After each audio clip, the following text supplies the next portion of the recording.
Hello, good evening. Welcome to the Stokastic.com NFL Showdown live before lock.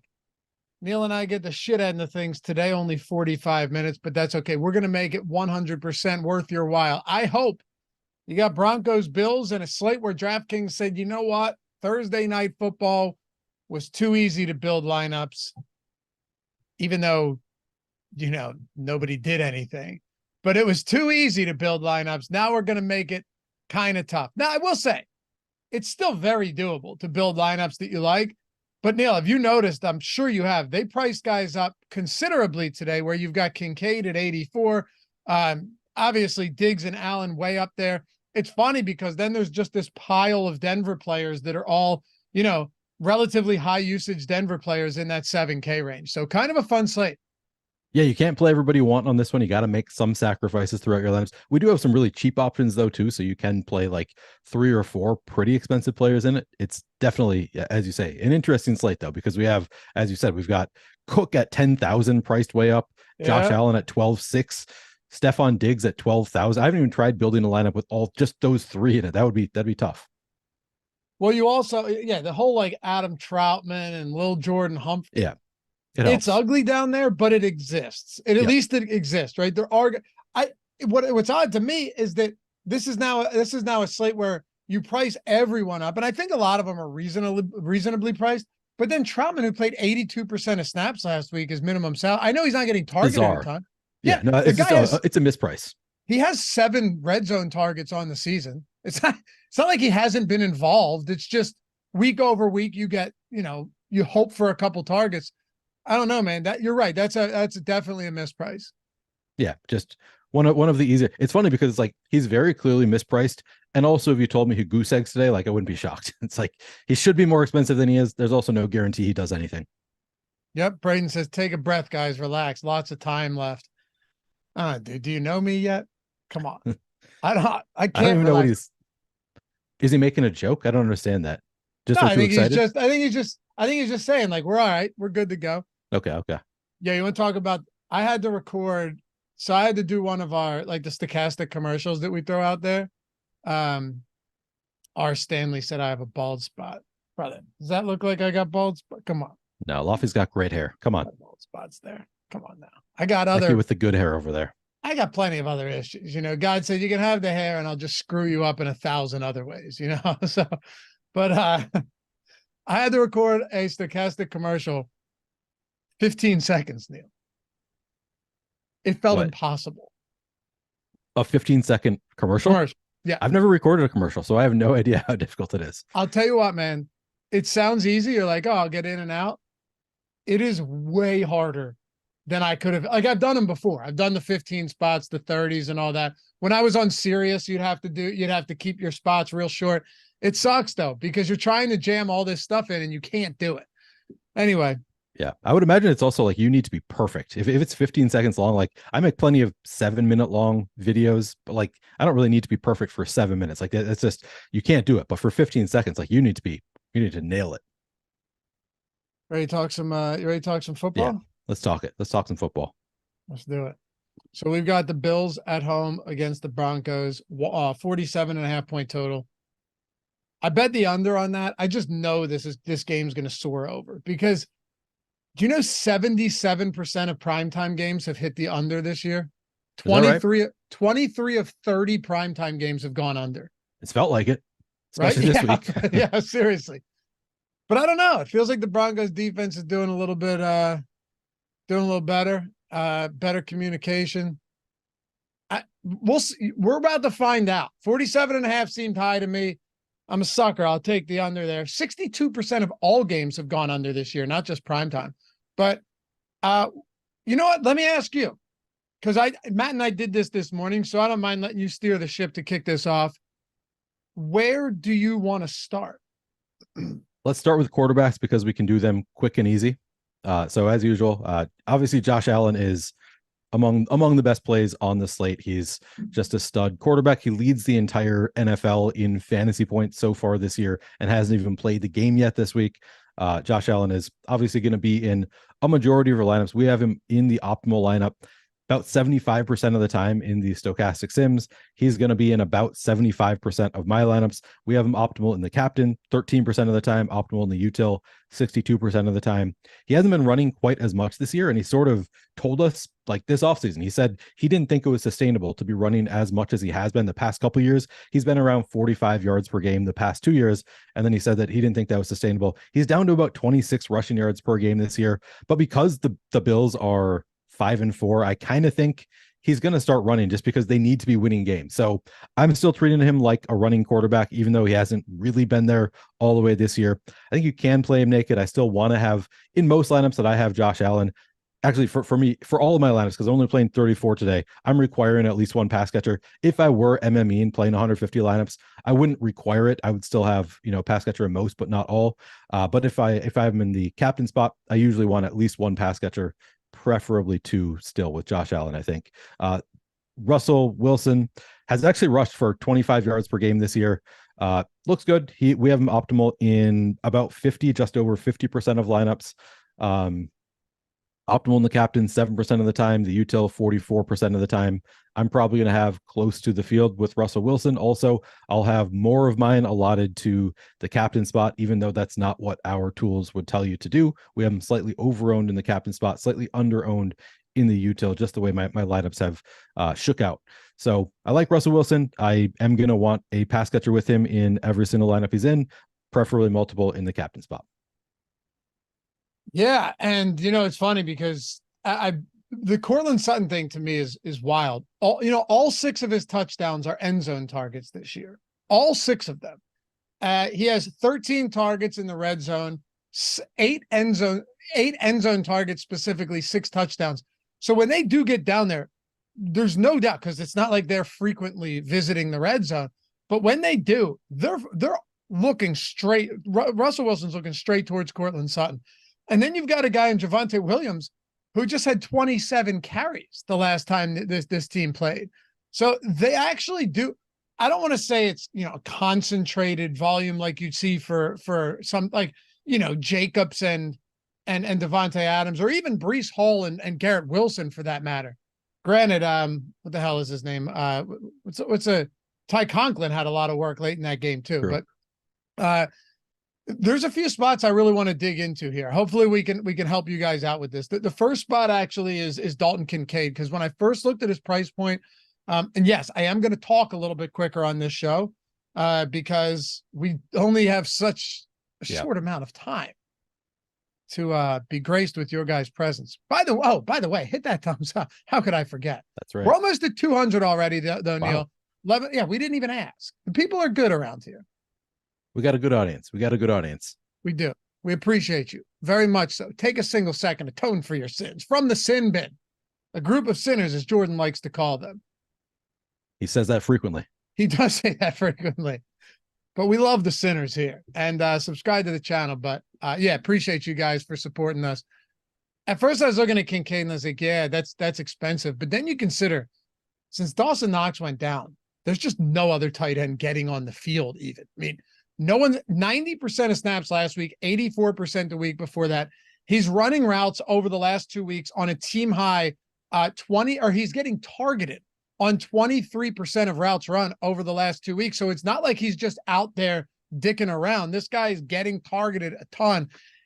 8,400 is actually a pretty reasonable price point. It's not like Gabe Davis is that much cheaper than him. And I think it's very feasible on a night like tonight where, look, fading Diggs and having to dodge the huge Diggs game sucks. But lineups look really nice with the Josh Allen, Kincaid, Diggs type lineup, or Davis type lineups. It might not feel good, but they do look good if you can fade that big Stephon Diggs game. Yeah, I'm definitely going to have a number of lineups that don't have Diggs in them, and almost all my lineups that don't have Diggs probably will have Kincaid. We have him optimal 43% of the time, so $8,400 price tag, that's included. He's still optimal 43% of the time. He's just been, as you said, just an absolute beast since Dawson Knox has been out. The target share has been there. The route participation has been there. At this point, I think it's a real question, like, who would you rather have the rest of the season in a seasonal league, Dalton Kincaid or Sam Laporta? And Sam Laporta has just been amazing all year, but I think Dalton Kincaid has kind of entered that conversation with Laporta. yeah, he's great. He's getting the reps, he's getting the targets. Hard not to like Kincaid. The price tag seems steep until you look at the numbers, and I think it's totally fair. Sean Preston, need ownership, Captain Kincaid. Sean, tell me what you mean by that. Ownership for Captain Kincaid. We have is he, well, it's Kincaid, ownership. Allen, Diggs, Sutton, and Mims. He wants. Jordan can throw. Well, Jordan can put it up on the screen. Jordan, if you go to our ownership projections, or matter of fact, yeah. Oh, he's got him pulled up. I mean, this guy's just a consummate professional. So go to Captain Ownership here for me. Yeah. Oh, you didn't have him. I thought you did. Oh man, I thought you had him. That's slacking. Thought you were there. All right, go to Captain Ownership. We've got Allen at 15, Diggs at 15. We've got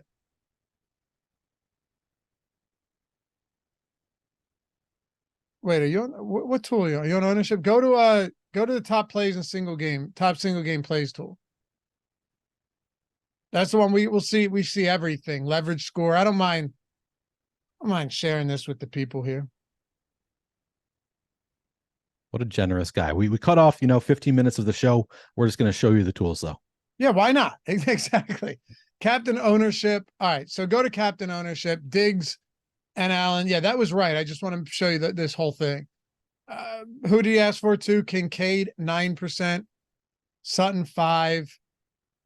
Mims at 1%. We'll get into him. Don't worry. So, yeah.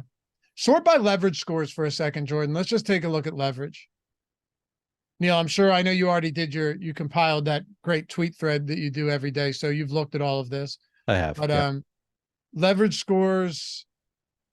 Yo, that is crazy. Matt always points out how leverage scores for running backs are a lot lower than other positions. We have Javonte Williams with the highest leverage score on the slate, followed by Kincaid. I kind of love it because it just reaffirms what I'm doing tonight.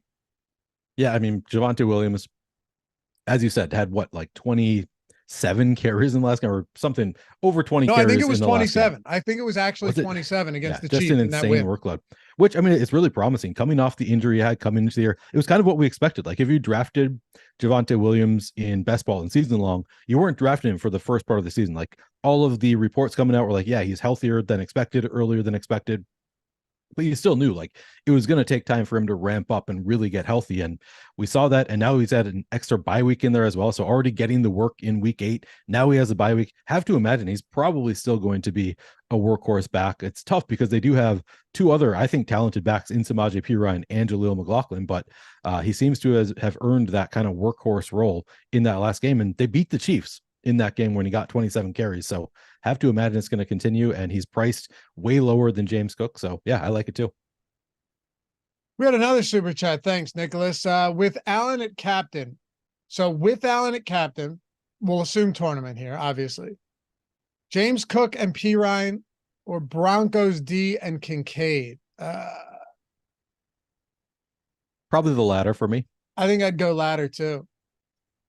I mean, if you like a Buffalo onslaught, I have no problem going with James Cook and Allen. The weird thing is that James Cook, go back and look at this, in games that they've won this year, like where they're not playing with a deficit, James Cook hasn't been involved at all in the passing game outside of week 2 when they beat up on the Raiders. He's been really uninvolved.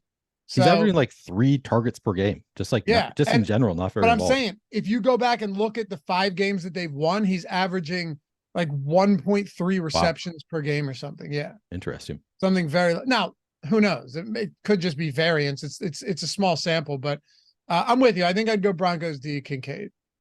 Cause you know what? Josh Allen is no stranger to getting picked off either. No, not at all. Yeah. I mean, that's part of what you love about it too. And that's something that I often like to do, is just the quarterback against opposing D. It's something the field doesn't like to do very often. And it's something that, like, if what you really want is a pick 6 in that scenario, because if the Broncos can get a pick 6, Bills get the ball right back. And now the Broncos have scored points. The Bills need to put up points as well. So it actually works out really well frequently with the quarterback and the opposing defense. Zachary Henry, can we see FanDuel? Yeah, Jordan, throw FanDuel while we're talking. Throw FanDuel up there. You can sort by leverage and ownership and everything like that. By the way, for those of you guys looking at this and not knowing what it is, don't make the mistake of not understanding it. You have captain ownership, captain optimal percentage. I'm assuming you had to minimize the screen a little bit, right, to make it fit. Yeah. So like captain O is captain optimal. You know, what's the percent chance they're going to be optimal at the captain spot? Flex ownership, and then utility, optimal, leverage score, and leverage score is just optimal. You know, how often they're optimal minus where they are as far as ownership goes. So, yeah, short by leverage. I bet it's Dalton Kincaid again. I bet it's Kincaid again, even on FanDuel. You forget where leverage was, or are we're just behind? Yeah. Okay. Dalton Kincaid. There you go. And James Cook. Where are you at on Cook today? These price points, particularly on DraftKings, that makes me a little bit nervous to see, because I'll tell you why. And maybe you can talk me talk me off the ledge here, right? The issue I have is that I think, and I've been saying this for weeks now, that I think Javonte Williams has looked good enough to where eventually we see him start taking over that bell cow role. I agree. I think McLaughlin, I bet over 15.5 rushing yards, but that's just because he's been super efficient. I look at both of these guys and I say, well, one of them is almost $3,000 less expensive, and he's likely going to see a larger workload. And the Bills, sure, they've suppressed some run games recently, but they haven't really faced any good rushing teams. I'm not saying the Bills are the pinnacle of rushing offense, or Broncos, sorry. But I don't know. I feel like that huge discrepancy in salary just has me leaning more and more towards Javonte, especially where his leverage score is as high as it is. Yeah, so it's funny because I have about the same. I think I have exactly the same amount of both of them in both captain and util. But I agree with you. That's where I landed, and I just decided I like my lineups good enough how they are right now. But I do think, like, objectively, Javonte Williams is the better play. We don't have I thought James Cook would be a nice pay up to be contrarian. He's not really looking like that. We have him for like about 41% total ownership. We only have him optimal about 37% of the time. Whereas Javonte Williams, we have getting 44% ownership. We have him optimal 48% of the time. So just objectively, Javonte Williams at $2,800 cheaper, not getting that much of an ownership discount on Cook because of the price tag. So objectively, Javonte Williams just is the better play. It's hard for me to like full fade Cook just because even though he doesn't have a huge workload, it's a pretty good spot against the Broncos. I don't know. It's tough because I do think they have been like objectively better recently. Early in the season, they were clearly broken, just giving up huge play after huge play. Recently, not quite as much. So it's possible the Broncos have figured things out, and I'm underrated them as a defense. But it's just like looking at DVOA kind of stats, it looks like a much better spot for James Cook. Obviously, the Bills have the better offense, so hard for me to full fade James Cook. But yeah, just objectively, Javonte Williams is the better play because he's cheaper and he has a better workload here. Yeah. And Williams isn't going to play like 90% of snaps, but man, when he's out there, he's just getting everything. He's getting so much opportunity.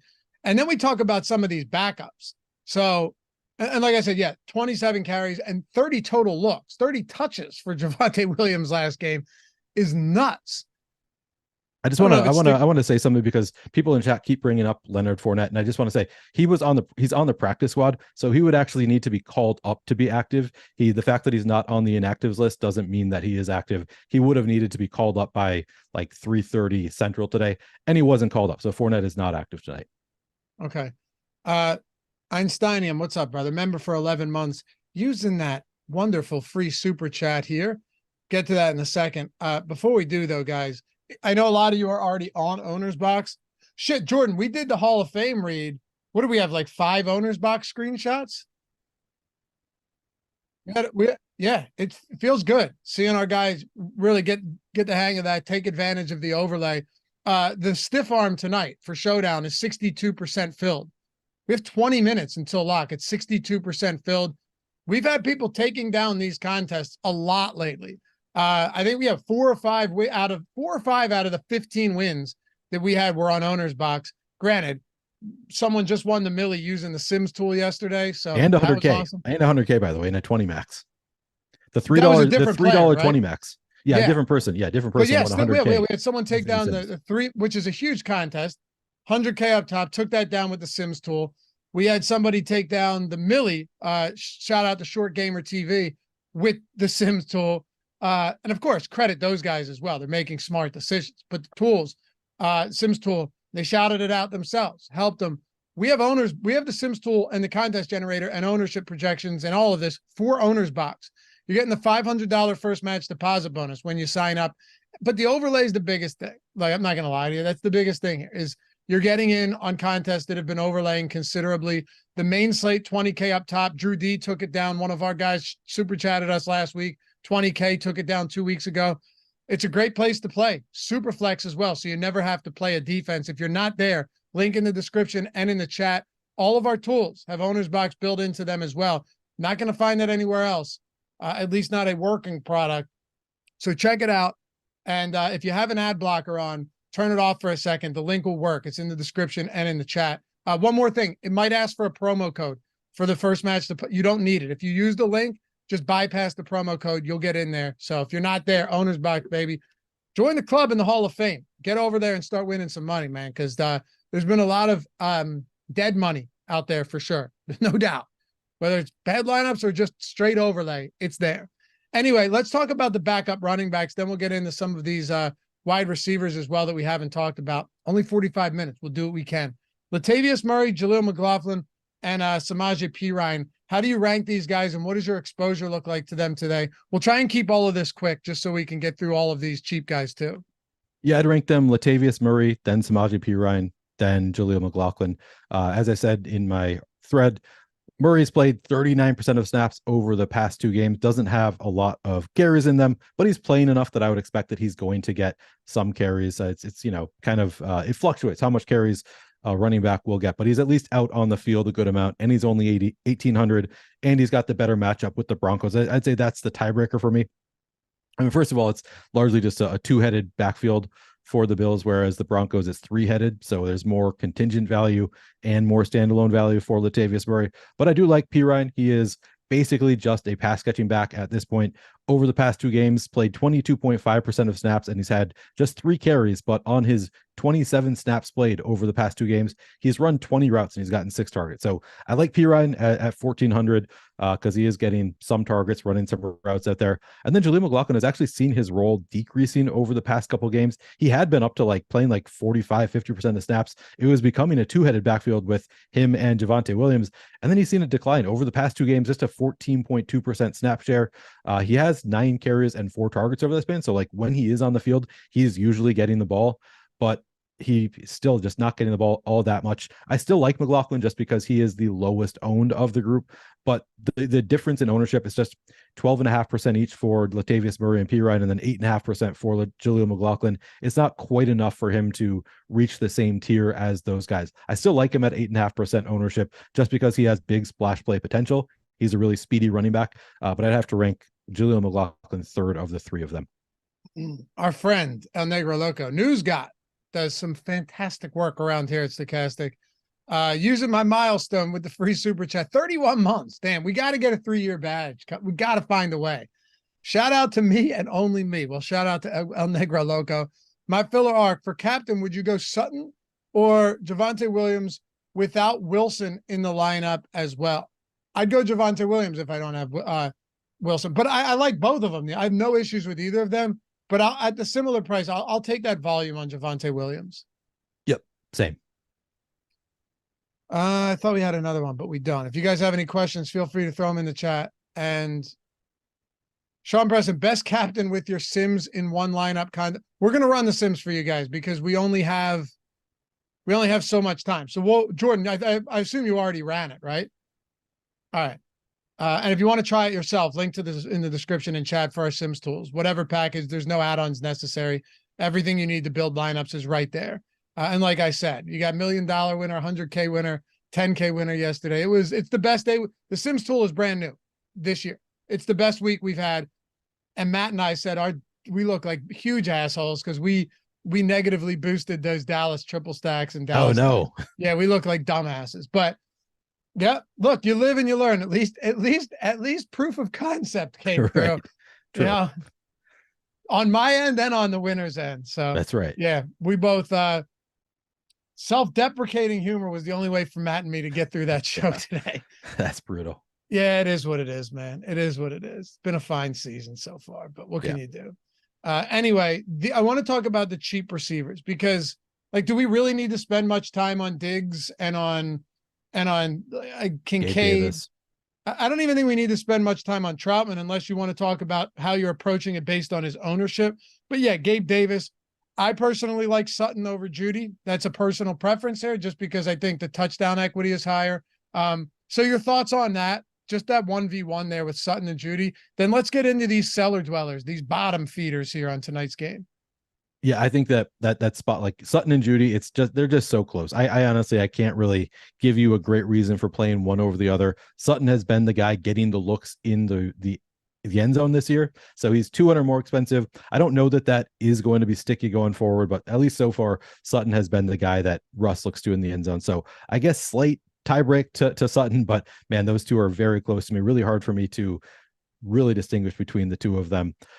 Gabe Davis, I just want to point out, has seen his route participation and target share rise over the past 2 games. What I didn't say in my article, though, is that 2 games ago, it was like really elite, his target share. I think he got 12 targets 2 games ago, and then it was just 3 targets in the most recent game, which was disappointing for me. Was it 2? I played 2 with no receptions. I played so much Gabe Davis in that game. It was really disappointing for me. But I still think like over the past 2 games, it's at least promising that he's been seeing targets. So I'm still, interested. I don't think we need to completely overlook Gabe Davis. Although I should note, Khalil Shakir. We have Khalil Shakir projected better than Gabe Davis. At least last I checked. I guess I haven't refreshed. But Khalil Shakir at 4,400. Not the same name recognition as Gabe Davis. He's 3,000 cheaper, and we have him projected better. Over the past 2 games, Khalil Shakir 4th on the Bills in both route participation and target share, 68.5% route participation, 12.8% target share over those games. He looks great. He is as far as projectability goes, he is clearly of the cheaper wide receivers. He would be the guy there. He is also he's more mid-range than really cheap. He's between the rest. I do have interest in Marvin Mims. So now getting in, moving down the cheaper receivers.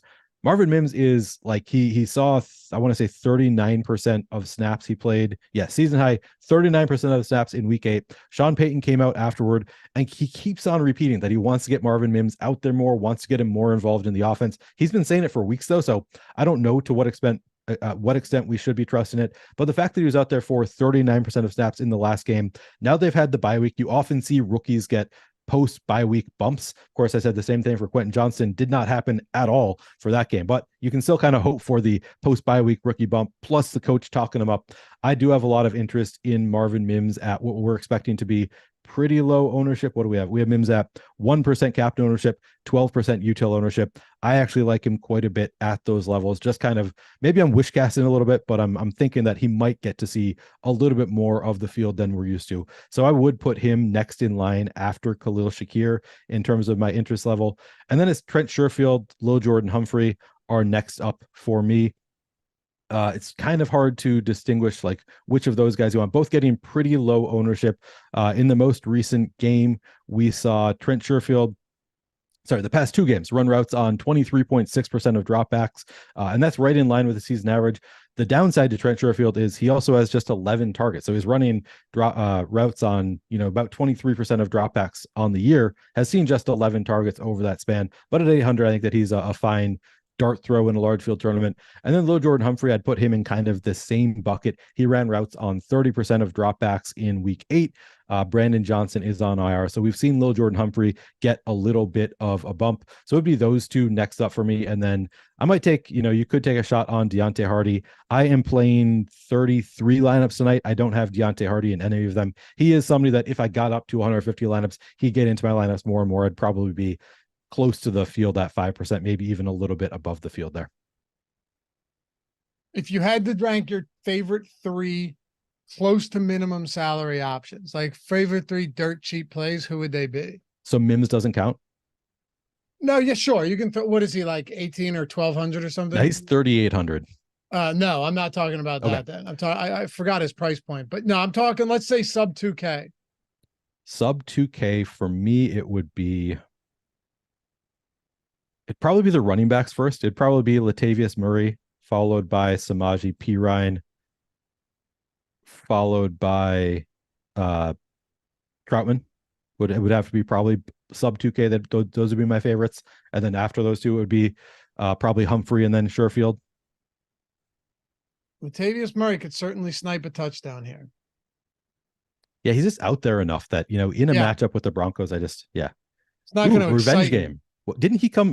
Wasn't he the one who was on the Broncos like out of nowhere and suddenly was like their lead back for a while? Was that last year, 2 years ago? Dude, I can't keep track of where this guy. I know, me neither. But I feel like he had a resurgence a year or two ago. He was with. I could be mixing him up with another journeyman running back.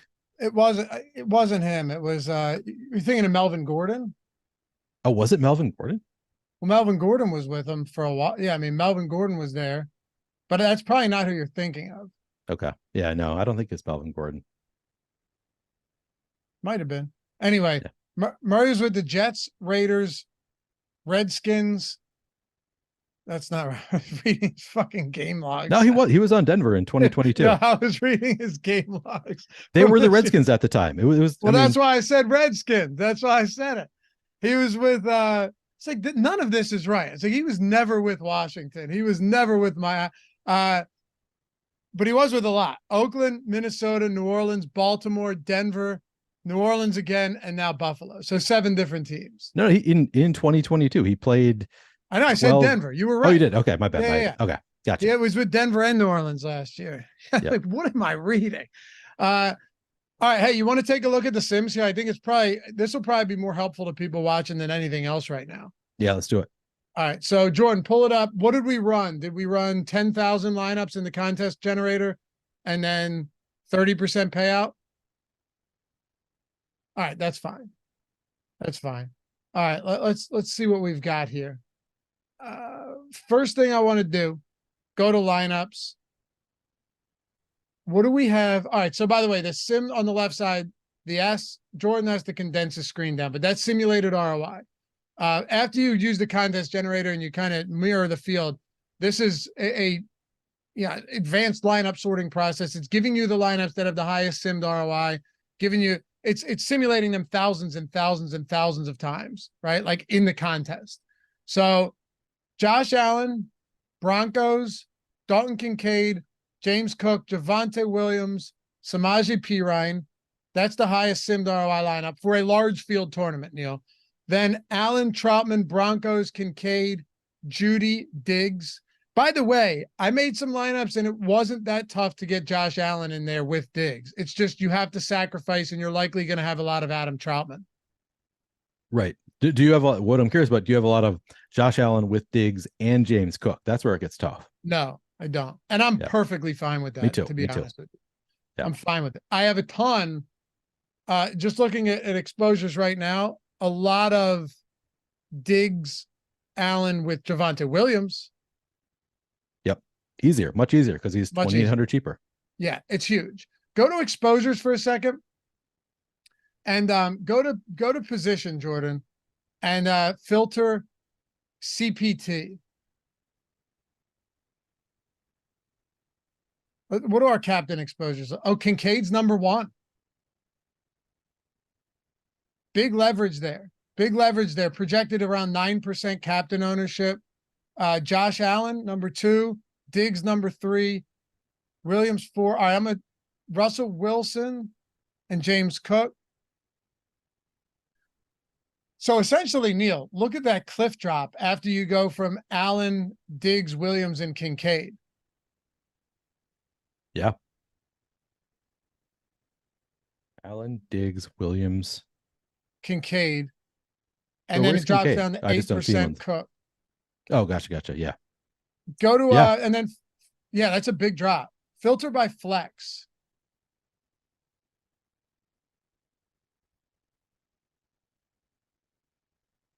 Or is it you? Yeah, okay, flex.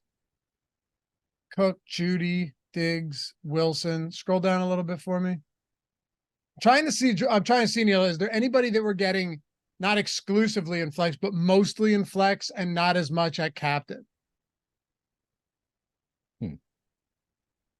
I mean, definitely Sutton, 35% Sutton at captain or at flex. Yeah, that's a lot. Yeah. What were you going to say? I was just gonna say I'm trying to remember who in the tools we saw like has positive leverage in the flex, but not in the captain, because we definitely had some of that in the single game tool. And I would assume that Cortland Sutton is one of them. Go Yeah. back to lineups for a second, Jordan, and filter by win percentage. No, you'll see it down there, one of the columns. What's our highest win percentage? All right, so that's the problem. Look at the dupes that are on those. That's a lot of dupes. Allen, Troutman, Cook, Javonte, Pirine, Diggs. This is nice too, because you can see what lineups are going to be really chalky. That's huge. Yep. It's really helpful. 36 dupes. That's just on 10,000 lineups too. Right. So multiply that by 15. Right. Like those are dupes of what was in the contest generator.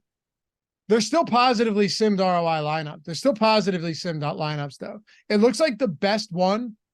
Walk down this path with me for a moment, Neil. Yep.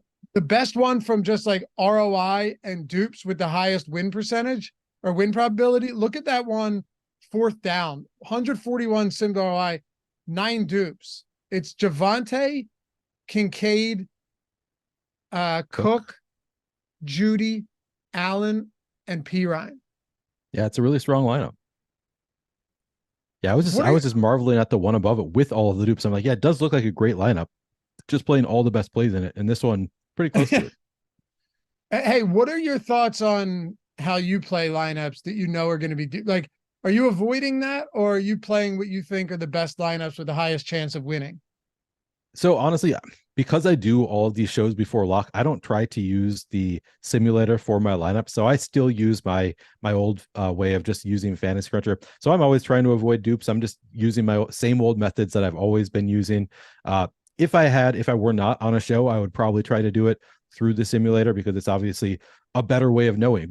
My way is kind of a blunt methodology of just like, all right, I'm just going to try to make lineups that are not duplicated a ton, because generally most of the highest ROI lineups are not going to be duplicated much. So I just try to avoid dupes. But the sims are obviously a more advanced method of figuring out what are the highest ROI lineups, which lineups are actually the best. Like this one that we see here with the 36 dupes, I would never play that lineup, because that is, to me, I don't know, like just using my own brain, I don't know if that is too duped to be a good lineup. So I probably wouldn't play it. So the lineups that I play, I'm typically playing from a bucket of lineups that are not duped a ton. I play just trying to avoid dupes, trying to make lineups that are, when they win, they're going to win a lot of money. But if you have the sims, there's no reason you shouldn't play that kind of lineup and diversify your risk tolerance for different types of lineups. Yeah, absolutely. And also, if you're playing smaller field single entry, some of these lineups are going to project a whole lot better. True. Yeah, very, very good point. And you can see, I mean, we're doing 10,000 sims here. So you can see in a contest with 10,000, this is about how many times we would expect it to be duped. Right. So that one that's duped 9 times, if you're running in a 1,000 man field, that's going to look a lot different. That lineup probably looks amazing in 1,000 man field, 1,000 lineup field. It's still going to be, it's a smaller prize pool. So it's like, it's duped 9 times with a smaller chunk, like a smaller prize pool that you're getting a chunk of. But yeah, I mean, it's different. The size of your contest obviously matters. But I'm saying, if you're simming at 1,000 times, is it still going to be duped 9 times? No, that's what I'm saying. No, I wouldn't expect it to be. Yeah, in that case, you wouldn't really expect it to be. It'd probably maybe duped once at most. Yeah, that's a good point. What lineup? Let's see what lineup has the most amount of dupes. How about, we haven't done this before. Sort by dupes. Yeah, that'll be fun. Oh, just 39. All right. And we don't even have that as it's a positive line, but not great. It's not one of our top 150. Diggs, Troutman, Kincaid, Allen, Wilt. Yeah, definitely. That time it's a very strong lineup. You can see why that lineup will be duped a lot. That's the thing. You look at that and you go, man, I love that lineup. The problem is, I mean, how many times? That's going to be probably 100 plus, right? At least. Yeah. I mean, when you win, you're going to win $8,000 if that lineup wins. Yeah. And then Jordan, sort by cash percentage. Emax is my cash lineup. Yeah, that's actually a great way to, it's a great cash lineup. Yeah, for sure. Good point. It's a great way to pull a cash lineup. Yeah. Yeah. I was curious to see if the cash if the cash percentage was going to be the same as the highest duped one, but it's not. It's Allen, Kincaid, Williams, Murray, Pirine, and Diggs, 25 dupes. Okay. And you can see it has a higher simulated ROI. Yeah, exactly. Exactly. What was Jordan? One more thing. Go to the highest duped one again. I just want to see what the cash. Yeah, it's not even projecting as one of the best lineups in any of those either. It's probably because it is. Oh, even by the cash. Interesting that it's See what not I mean? by the cash metric. Yeah. Yeah. Go top 10. It's fun to mess around with this tool. Oh, that one has the highest top 10 too. And the highest cash probability. Huh. Solid. And last thing, go to ownership sum. And yeah, guys, I know the game started. I just want to see this before Just playing we go. around. This is fun. Yeah, exactly. Appreciate all you guys hanging out. If you have to go, you guys are the best. Hit that thumbs up. 300 thumbs up. Appreciate you. Okay, so here's the chalkiest lineup that we have: Allen, Williams, Judy, Shakir, Wilson, Pirine. Interesting. What's it? I wonder what. Oh, it's at 48 something salary is our. Oh, that's by ownership. Okay. Yeah, that was ownership. Okay. Also, to be fair, those are the highest owned. Like that's the highest cumulative ownership, but I don't know if that's going to be. Like that's not going to be the chalkiest lineup by any means. No, exactly. That would be the dupes would be a better indicator of what's going to be the chalkier lineup. Yeah, absolutely, 100%. And the dupes was the dupes Diggs with Allen? Had to be, right? Yeah. Do it again, Jordan. Wait, people are saying Denver D the nuts. What a start. Is that actually true? Oh, I don't know if I'm gonna be happy if that's the case. Tell me they returned would they fumble? Holy shit! Good for thing a touchdown I have or no? What was it for a touchdown? I'm assuming. I'm assuming. Oh man, I'm hoping it's just people overreacting. Oh, no touchdown. Oh, okay, good. Because I have the fucking under. They're on the 30. All right, so for Denver, that means they're at their own 40.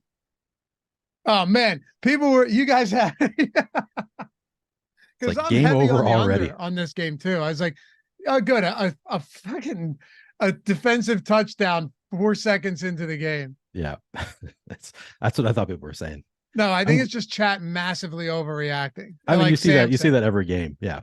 Yeah. You guys, dude, from your guys' reaction, that 100% felt like a right. touchdown. Game over. It felt like they just scored 2 touchdowns, to be honest.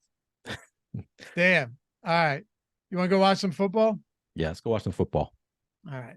Appreciate you guys. Shout out to Jordan for operating the Sims tool and everything. It's super. Like once you get the hang of it, it's so easy to use. It's awesome. It really is. It's more fun for me for the main site where I can do things to mess up and right. toy Screw around things up for yourself. Exactly. Yeah. I appreciate you guys. We'll see you back here soon. Links to everything in the description, OwnersBox, Sims, you name it. We'll see you back here. What, Thursday? Who's on Thursday night? I've heard that it's a good game, but I have not looked at what it actually is. Hold on. Before we go, let me see real quick. It is, you heard it's a good game. That would be the rare event. Oh yeah, Bengals Ravens. Then we get Eagles Chiefs on Monday, right? Yeah. It's gonna be a fun week of Showdown games. Dolphins Jets are Black Friday at 3. My Vikings. We get my Vikings for Sunday Night Football against these Broncos again. All right. Patriots Steelers week 14, week 13 Seahawks Cowboys, Chargers Raiders, Saints Rams, Jets Browns. My God. And CJ Stroud doesn't have a single primetime game. I mean, I get it, but you got to find a way to flex that. I know what is going. Yeah, you have to. You have to. All right, later, guys. We'll see you soon.